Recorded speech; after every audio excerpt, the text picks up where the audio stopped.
Join us by the fireside for our evening tales of true life's strange experiences with things that lie beyond the veil of the known and into the misty depths of the mysterious and unknown.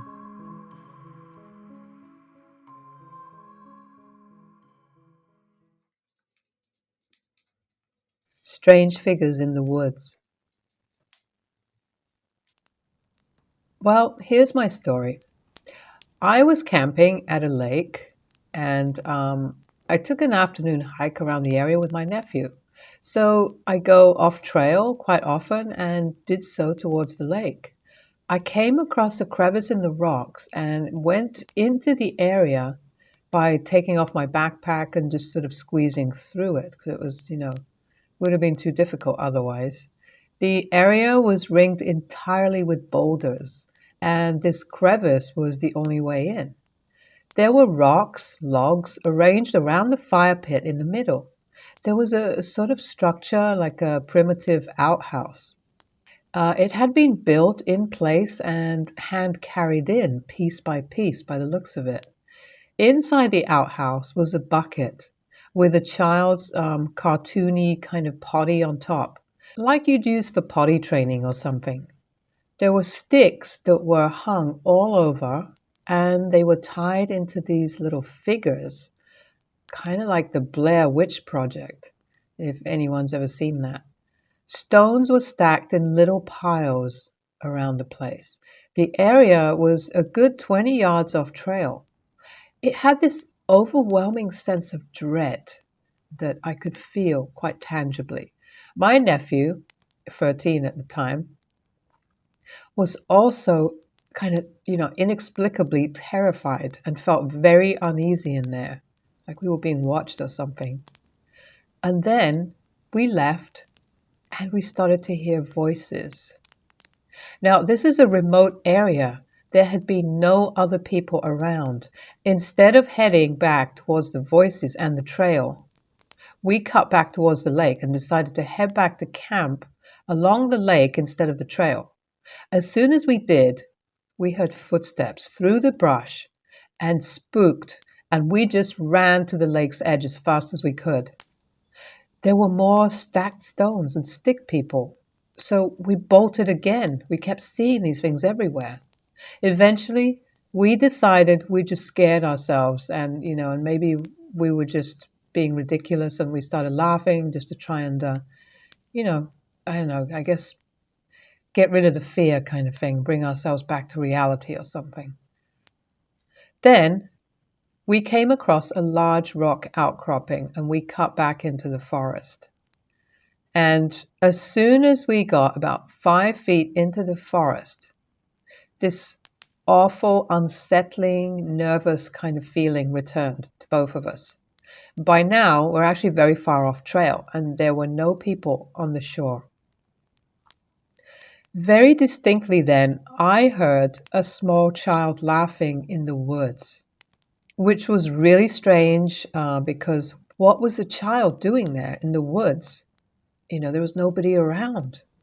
And there was something about the laughter that was really very, very unsettling. My nephew is not easily scared, but he grabbed my arm and we started to run. I hear more voices as we sprinted to the shore again. As soon as we hit the lake edge and clear the forest, the hairs on the back of my neck went down and it felt instantly warmer. It was amazing how cold it had felt inside the wood, but this huge temperature difference was something that I can't even explain. We didn't go back into the woods, and instead we kept hearing footsteps following us, and we couldn't see anyone. When we got near camp, we were both just sweating, and we were terrified, and we sprinted the last few 100 feet because we had to go through the forest. I don't know how to explain it, but it was one of the most terrifying moments of my life. And we heard all these sounds, but we couldn't see anything, that could be a source of where those sounds were coming from. And that's what was most terrifying, I think. There was just nobody around. And we both heard, the sound of footsteps. We refused to go back to the area to prove that there were sticks bound together or the hidden clearing with the rocks and figures in the woods. After we shared this with people we knew, they kind of just laughed at us, but I know what I heard, and so does my nephew. And we heard the footsteps, we heard the child laughing, and we heard, the voices, and we never saw anyone. I don't generally believe in anything paranormal, but something happened back then, and something was following us through the woods that day. And, we never saw what it was, but there was something there, and it terrified us. And neither of us are prone to getting scared because, normally there'd be no reason for that in that area. But this was just something that the kind of thing that's you don't know why, but it just makes the hairs on the back of your neck to stand on end and you just want to run. You go into that sort of fight or flight kind of situation. So when my sister suggested going to that campground again to hang out, I refused. I will never go back there again. Well, that definitely sounds like there was some kind of maybe some black magic or whatever kind of ritual, dark sort of ritualistic things going on in there. Perhaps a child was involved. Ugh, I don't even want to think about it. But definitely sounds like there was something in there. Good job you got out, both of you. The strange blue figures. I had this strange experience after I got lost in the Quiver River State Park in Missouri overnight wearing nothing but a swimsuit. It was summer and we'd been tubing in the river all day drinking a bit. My friend and I didn't realize it was getting late. We got lost on our way back to the car, and once the sun had set, there was literally no light. It was just pitch black. The trees blocked out the moon and the stars, just no light, no shadows. It was like an empty vacuum of darkness. There were no sounds. It's like all of a sudden everything was turned off after the sun went down. You had to feel your way through the forest. You might as well have gone blind. You could be anywhere. There was this feeling like you could be anywhere in some kind of dark void that was really scary. The alcohol had skewed my internal compass, but the fear of being stuck in the forest sobered me up, and I felt like I had to at least try to find our way back. When the sun sets, the forest drops about 20 degrees or so in temperature, so it can get pretty cold. So not only could we not see, but we were freezing. At one point, we kind of just got separated. I fell in the brush, broke my flip flops, and sprained my ankle. So I could barely move anywhere, and I felt like I was in trouble. Honestly, I started to question if I was going to make it out of those woods. Eventually, we did end up finding each other by following each other's voices, and we decided it would be best to just stay put until the sun rose. She fell asleep. I don't know how, because all I could think of was that something was going to eat us. Out of the pitch black, about 100 yards from us, stood three iridescent blue figures. They looked like people, but were really, really kind of skinny. Their light was kind of very dim, like a really low frequency UV light. It was the first sign of light or shadow I'd seen since the sun had set. At first, I just thought I was losing my mind and hallucinating, but I closed my eyes and opened them, and they were still there. They kind of moved around a little bit, like they were communicating with each other or something, but never got any closer to me. They just kind of stood there watching me. The only way to describe them was that their movements were kind of very wispy. In that forest, I had been more terrified than I'd ever been in my life. But then when those three figures showed up and I saw them, I suddenly felt safe. I felt like I should have been afraid of whatever it was, but I was so traumatized from everything that they brought me a strange kind of peace. I felt like they were looking out for us and that everything was going to be okay. I will never forget that experience. When morning came, someone had sent out a search party, and eventually we were found, over a mile away from my car. Somehow, we'd been turned in the opposite direction of my car and was so deep in the brush, it took a 15-minute hike on a sprained ankle and 20 minutes on a four-wheeler just to reach civilization. There was an EMT and our freaked out parents waiting for us. This happened in 2011. Still no clue of what it was that I saw. I was told a girl died in the park only a couple of weeks before under the same circumstances. I'm just so grateful that we were being watched over and we managed to make it out alive.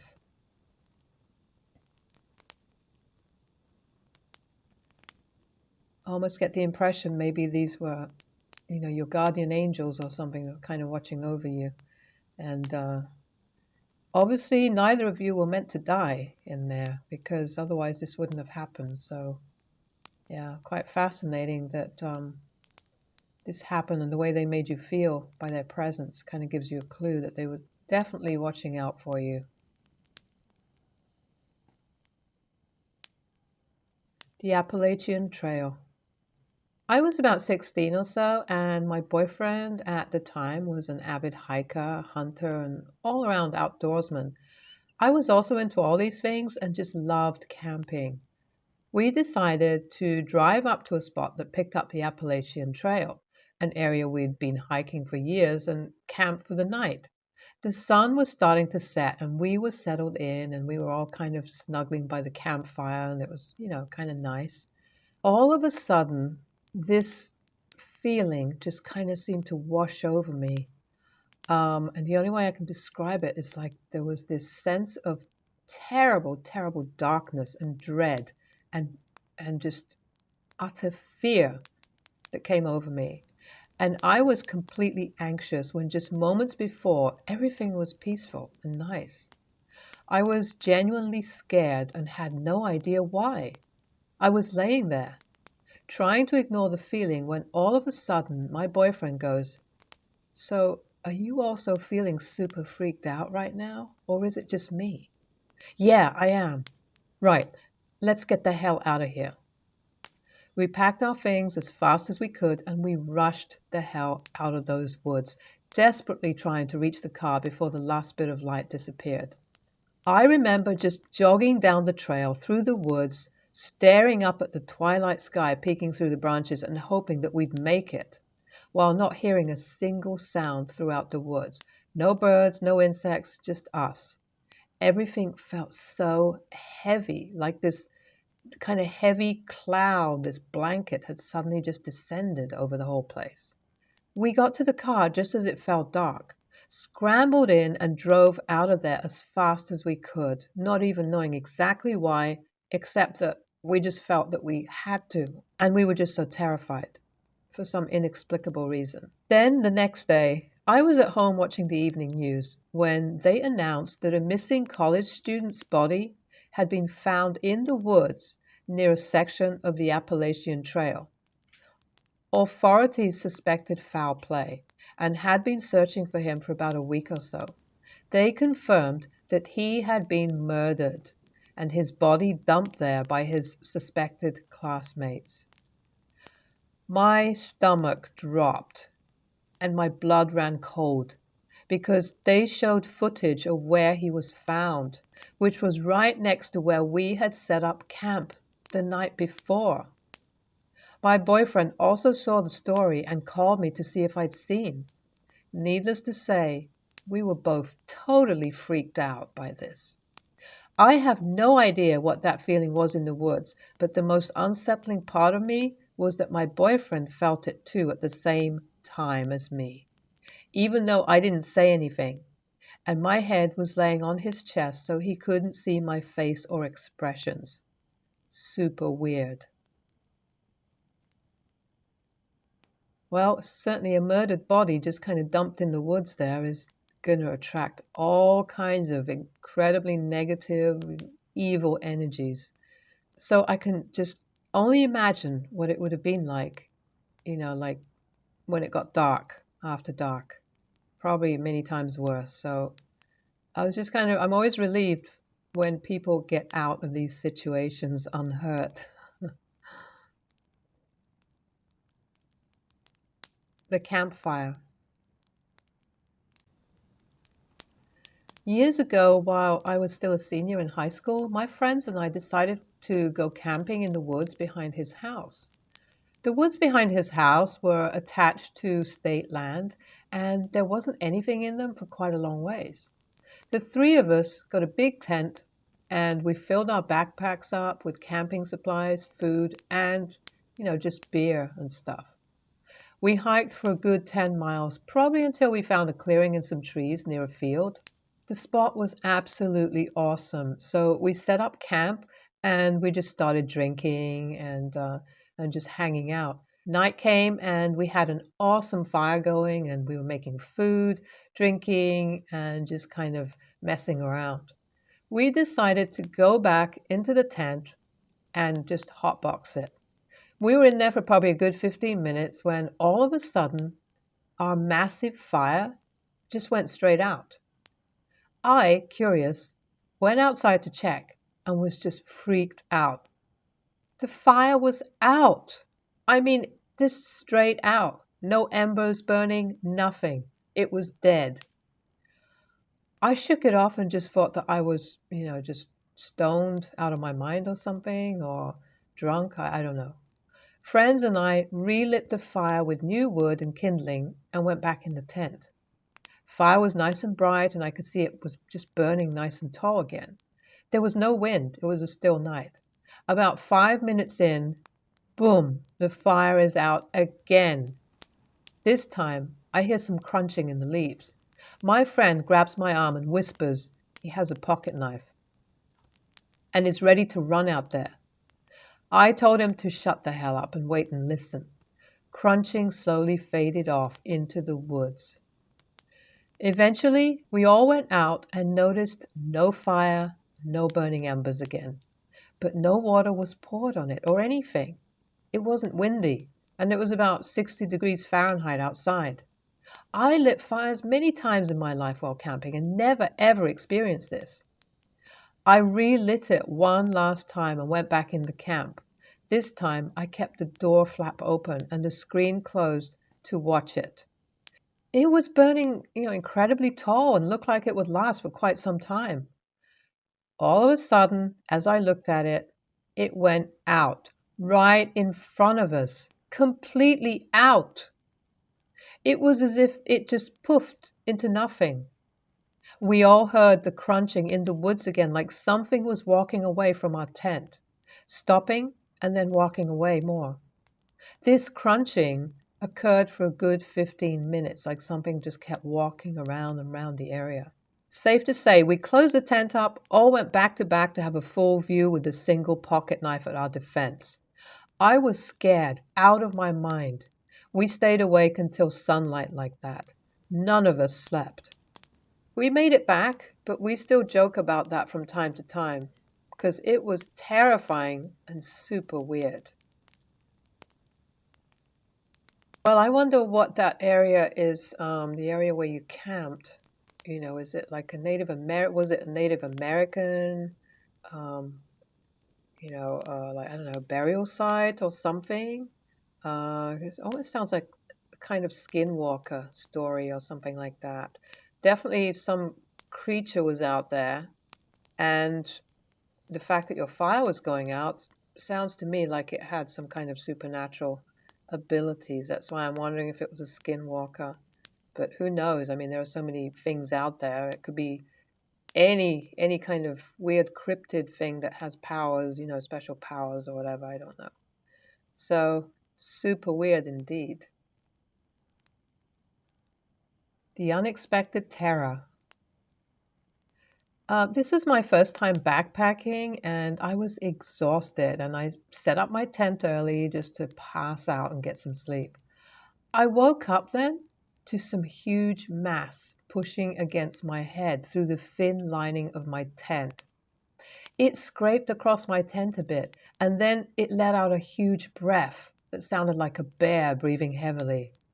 I was paralyzed and my dog was on high alert. I did my best to keep her quiet. Whatever was out there wouldn't go away for about 2 hours, and the sun was starting to rise. I finally decided to let my dog slip out of the tent to possibly scare it away. She was a huge, tough Akita. I unzipped a small hole, and my dog quickly bolted out and begins barking like I never heard her bark before. I didn't want her to fight the good fight alone, so I put on my boots, grabbed my knife, and headed out. And there, to my surprise and relief, I came face to face with a bunch of cows. What were cows doing way out here? Oh, that's pretty unexpected, and that's actually quite a nice story. Funny, but cute too. I'm glad it was just cows and not some Bigfoot monster or skinwalker or something else.